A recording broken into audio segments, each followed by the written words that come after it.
What's going on, guys? Welcome back to the channel. Here in the floor we have about $6,000 worth of Duramax parts. I'm not even sure what all this stuff is. All of it's not come in yet. Still waiting on an exhaust. A few more things. I don't remember what else. 3 or 4 more packages is not here yet, but I've got 27 packages here that I've counted. And I'm not gonna open all of them up at the moment because I just have them laying everywhere. But there's 27 of them. I'll tell you what a couple of them is. I know the round tube right here. I know that's going to be a dipstick tube, or not a dipstick tube, but the oil dipstick itself. The long box is the Bushwhacker bed rail protectors. I was originally going to put the bed liner on there, as I spoke of in a previous video. But as I've got to cleaning the bed rails of this truck up, this thing has got some pretty good sized holes in it, as well as some dents where they had different stuff mounted all down it. And so the time and labor, money that it would take to make this look half decent with the bed liner on it, it's cheaper to just buy the Bushwhacker bed rail caps, because these trucks came with bed rail caps on them anyway. So it'll just come down, and the Bushwhacker one should come down a little bit further than the factory one, and hide all this stuff and cover all this up so that it looks a little bit better and should be less time consuming than messing with the bed liner and taping it all off. It should look better as well because it hides all this holes that they have in here. So back over here to the parts. The shop is a maze with everything tore apart in here. I've got a really big mess here, as you can see. I've got I know these here is the head gaskets and the cylinder heads. I bought a brand new set of cylinder heads, head gaskets, ARP head studs, because I found out I was going to resurface the factory heads over here, but this head here, I started on the worst one first. It was warped so bad that I've had to cut probably 25 to 28 thousandths off. I cut so much that I got down to the valve, and there's somewhere around 28 thousandths or somewhere thereabouts in these between the valve and the head to start with. You don't have much clearance on these diesels, and so after doing that, and there's still a little bit of a pitting right here in this corner, it could use just a few more thousandths really to make me happy, because I'm a bit of a perfectionist. I mean, I think that would seal just fine right there. But anyway, I decided after doing this, it just wasn't worth it. I ordered 2 brand new heads because this head still has to be cleaned up. It's carboned up from the EGR valve and all that stuff, as you can see. Still has to be cleaned up and all that. I just decided it wasn't worth it. So went ahead, bought 2 brand new cylinder heads. Got some headlights there. I'm thinking that may be running lights. I've got some PPE tie rods down there in that box. And I've got, I know this is the MBRP downpipe right there. I think that's going to be the water pump, or not a water pump, but the power steering pump. I bought a new AC Delco power steering pump because the pump that is on here is a remanufactured pump, wherever it's laying at. I'm not even sure. I think it's over there in the floor, but it's a remanufactured pump. It had a little whine to it, which is common on these GMC Chevrolets.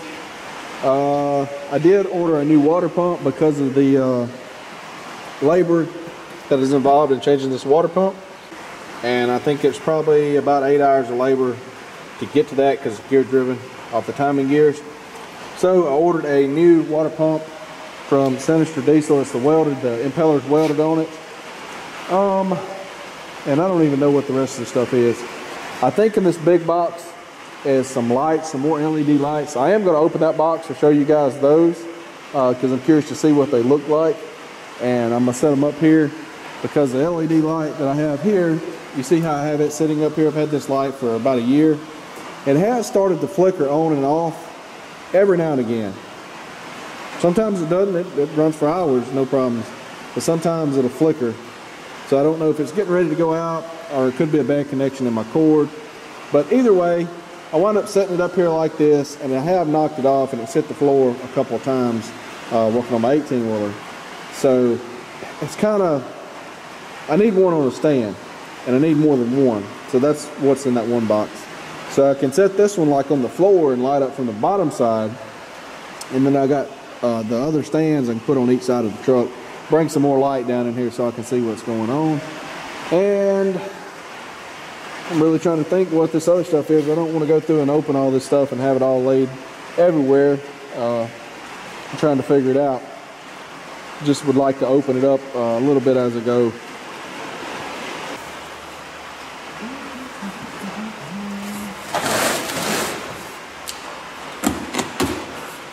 Let's see what all we got in here, and hopefully it's not damaged.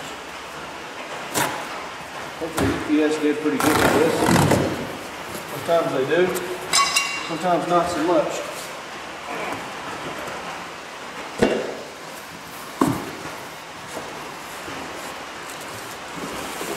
Oh yeah, these are the lights.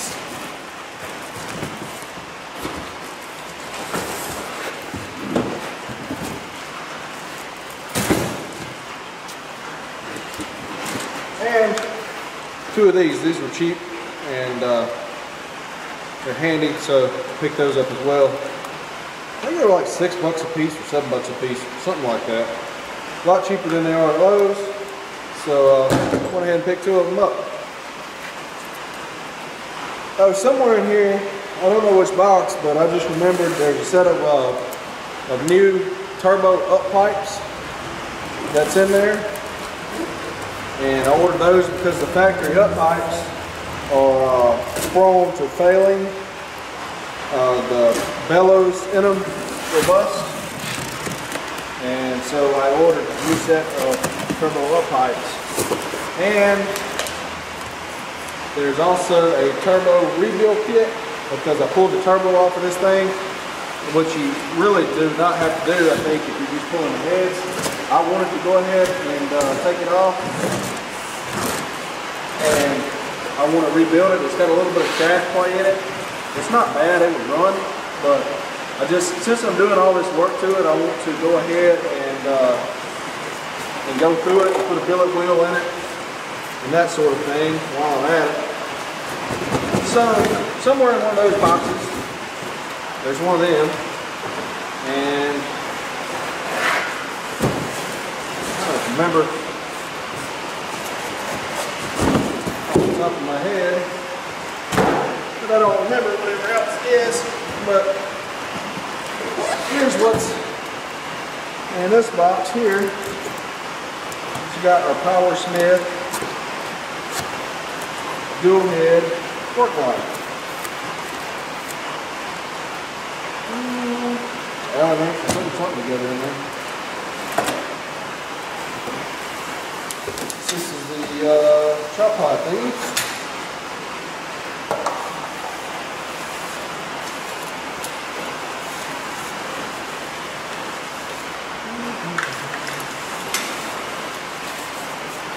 The reviews on these were, some were really good and some were not that great.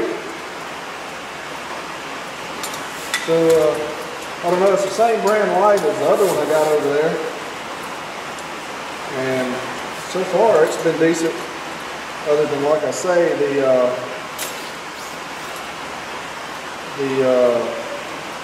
light started flickering the other day, and I don't know why, but could have been just a bad connection. I don't know. They said the stand was cheap and flimsy. I don't know, that stand feels pretty solid to me.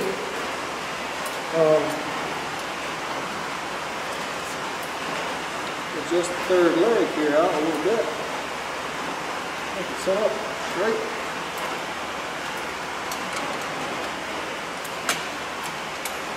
Got some loose bolts on it. Not even in the camera frame over there. Let me turn the camera around. There we go, that's a little better. A few of the bolts on the legs are kind of extremely loose. Probably snug that up a little bit. Got like a 1/4 inch gap there between the, I know it's got to be loose to move, but you don't need to be that loose. So I may snug all those up a little bit. But I mean, stand feels pretty good to me. And what I read, something about a plastic clip on the top, but that's metal. So I don't know, maybe this is the updated version. I'm not sure. They've been making these for a little while. So maybe they made some changes after seeing the reviews. That's loose. Not sure what that does. But anyway, I don't do too well at reading instructions, so I'm thinking if that'll flip over like that, that's what it looks like to me. Still don't know why that's loose.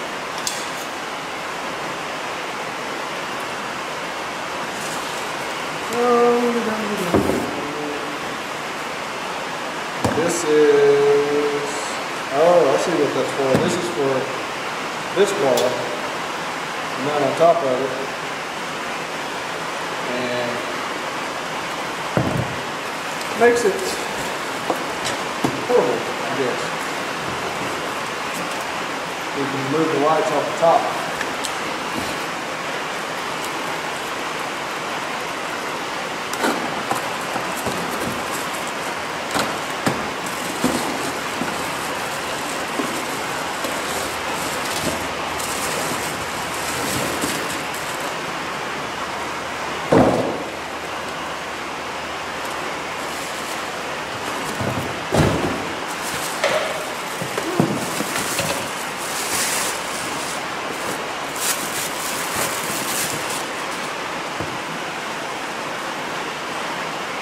I don't know which way it's supposed to be. I wonder if the lights go this way with a clip on the front side. It's kind of what I'm thinking.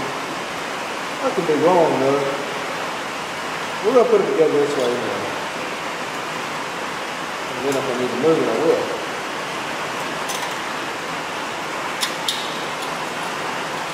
Not very good on the reading instructions though.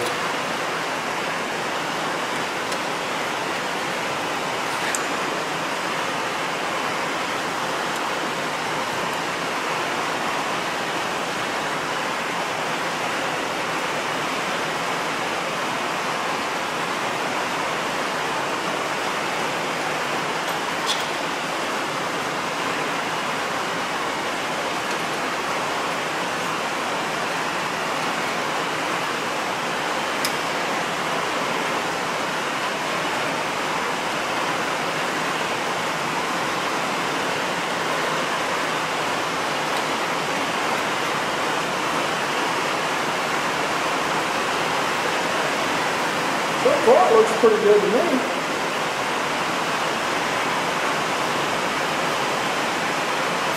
Need to refocus the camera there a little bit, back you guys up a little bit. But it's raining, I know that too far away you can't hear me. But this bar right here that I have in my hand goes there in the center, like that. And so that you can pick it up. And I'm not sure about this right here. I don't know what that does. Good question. I have to read up on that. Goes in the back. Oh, I see what it does. Goes in the back, and then this holds your Y cord here like that. Goes here to hold the electrical cord up. So it goes in the back. It goes there like that. You can grab the thing like this. Pop your clips loose and you lift up out of there. So I'll stick that on there a little bit for time being. I'm going to plug it up and see what it looks like here. Because I need some more light. And these have an on-off switch on the back. One on. This cord may not be plugged up. Nope, cord not plugged up.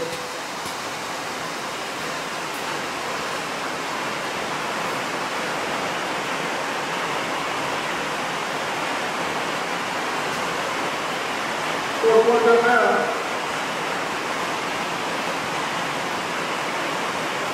Yeah, that's pretty bright. I'll turn the camera around the other direction. You can see against the door over there. We'll turn them, each one of them off. That's one on. That's the second one on. And let's set this up over here. Like that. You can see a whole lot better out there what's going on inside that engine bay. So that when I get in here and start putting the heads on, I can see what's going on without trying to hold a flashlight and a drop light and whatnot. I'm gonna put one stand on each side here so that I can tell what's happening. Anyway, if you guys are interested in the Powersmith light here, I will put affiliate link in the description. Click on it, you can go to Amazon and check it out. I've had this one here, it's the same light. As you can see, Powersmith, and same button on the back. It's the exact same light. It's just on the floor stand model, and it's been dropped from about that height a time or two. There's actually something kind of making a rattling sound inside of it. It still works, but it does flicker from time to time, and as I say, I don't know if the light's going out or if I had a short in my cord or whatever the other day, but it did flicker a couple times before I bought this. But it's been a good light. So anyway, I went ahead and ordered this. I got another one over there, so I'll be able to get some light. I'll put an affiliate link for these here and there if I think about it as well. So anyway, I hope you guys enjoyed the little blog slash light unboxing video here, and hopefully in the next video we'll get some more of this stuff unboxed and start putting some heads and stuff on. So thanks for watching. Hit that subscribe button, the like button. We'll see you guys next time.